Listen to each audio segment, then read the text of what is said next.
Kang Deddy Mulyadi mulai pertanyakan keberadaan guru ngaji Anratna yang ikut umroh bareng beberapa hari lalu.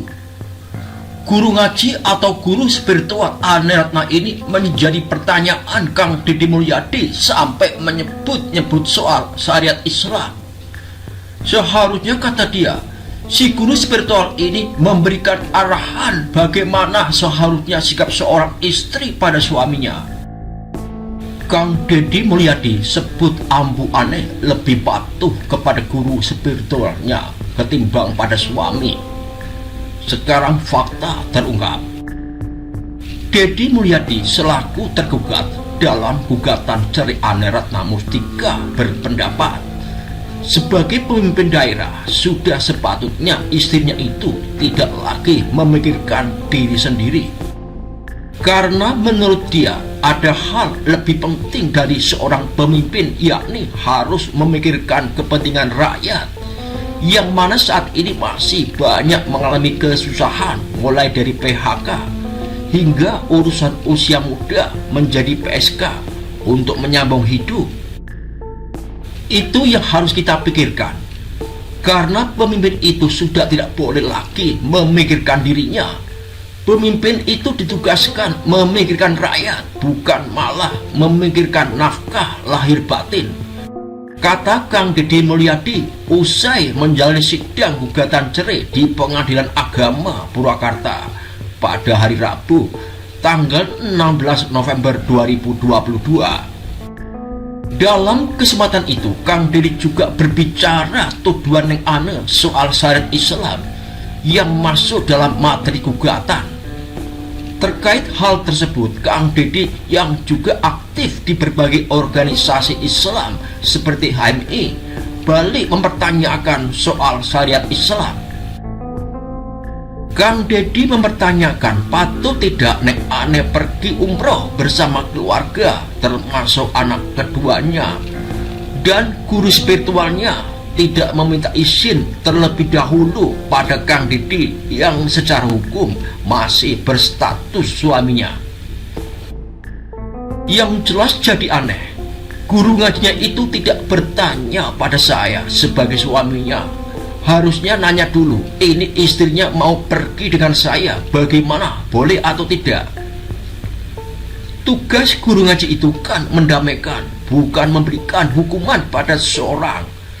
Jadi misal ada murid di pengajiannya bermasalah, tugas guru ngaji mendamaikan, telepon saya, ini istrinya ngadu ini, begitu, bukan sekedar ngasih air doa agar anaknya sama bapaknya. Itu tidak boleh, pungkas Kang Deddy Mulyadi. Misi utama jin membuat pasangan suami istri bercerai. Dalam Islam kita mengenal adanya jin dasim, yakni jin jahat yang bertugas merusak rumah tangga kaum muslimin. Menikah merupakan suatu ibadah terlama. Bagaimana tidak, dalam suatu pernikahan setiap harinya dicatatkan bagi pasangan suami istri pahala. Karenanya setan tidak suka jika seorang muslim menjalani mahligai rumah tangga yang sakinah mawaddah warahmah. Mahligai rumah tangga dalam ketaatan pada Allah Subhanahu wa Ta'ala merupakan sebuah ladang pahala bagi pasangan suami istri. Semua perbuatan yang menyenangkan bagi kedua belah pihak pasangan suami istri ditulis sebagai ibadah diisi Allah Ta'ala. Setan tidak ridho apabila anak cucu Adam selalu dalam kebahagiaan, ketaatan, dan ketakwaan kepada Allah Subhanahu wa Ta'ala. Tak terkecuali dalam ketaatan dan kebahagiaan membina mahligai rumah tangga. Karena itulah setan selalu berusaha keras untuk menjerumuskan manusia dalam kesesatan dan pengingkaran atas perintah Allah Ta'ala. Jin dasim berperan dalam hubungan pranikah saat sebelum adanya ikatan akad. Dia akan memancing-mancing baik laki-laki atau perempuan untuk berduaan berdekatan dan berbuat maksiat kepada Allah Ta'ala. Namun setelah adanya ikatan pernikahan, keadaan justru sebaliknya. Jin dasib ini akan membisikkan ke hati dan menggoda manusia agar terjadi perselisihan dalam rumah tangga. Ada saja alasan-alasan kecil yang dapat memancing perdebatan, seakan hal tersebut merupakan perkara yang besar. Ia akan membisikkan kecurigaan, menyulut emosi, dan tujuan akhirnya adalah membuat pasangan suami istri bercerai. Ungkap Rahmatullah, sebagaimana yang disabdakan Nabi Shallallahu Alaihi Wasallam dari Jabir radhiyallahu anhu. Nabi Muhammad Shallallahu Alaihi Wasallam bersabda, sesungguhnya iblis meletakkan singgasananya di atas air laut. Kemudian ia mengutus bala tentaranya, maka yang paling dekat dengannya adalah yang paling besar fitnahnya. Datanglah salah seorang dari bala tentaranya dan berkata, aku telah melakukan begini dan begitu. Iblis berkata, engkau sama sekali tidak melakukan sesuatu pun. Kemudian datanglah yang lain.